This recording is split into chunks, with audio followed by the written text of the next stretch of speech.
ত্রিপুরা কেন্দ্রীয় বিশ্ববিদ্যালয়ে অধ্যাপক নিয়োগ প্রক্রিয়া নিয়ে চলছে ব্যাপক দুর্নীতি। বেশ কিছুদিন ধরেই এমন অভিযোগ উঠছিল বিশ্ববিদ্যালয়ের একাংশ অধ্যাপক অধ্যাপিকাদের তরফে। তাদের বক্তব্য, যাদের অধ্যাপক হওয়ার কোনো যোগ্যতাই নেই সেই সব ব্যক্তিদের স্বজন পোষণ নীতির ফলে নিয়োগ করা হচ্ছে অধ্যাপক পদে। আমরা ত্রিপুরা বিশ্ববিদ্যালয়ের শিক্ষকরা আমরা বেশ কিছু লক্ষ্য করছি, এখানে বেশ কিছু অনিয়ম হচ্ছে, স্বজন পোষণ হচ্ছে। এবং আজকে বিশেষ করে আমরা গত কদিন লক্ষ্য করছি একটা ইন্টারভিউ প্রসেস চলছে। 4টে সাবজেক্টে ইন্টারভিউ হবে, assistant professor, associate professor, professor পোস্টে।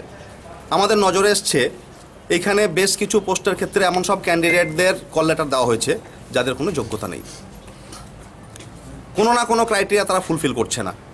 একজন দুজন না, নাম্বার অফ ক্যান্ডিডেটস আছে যাদের কোনো রকমভাবে দেখা যাচ্ছে কোথাও না কোথাও ঠিকঠাকভাবে যদি ইউজিসি রেগুলেশন দেখা হয় তারা কল লেটার পান না।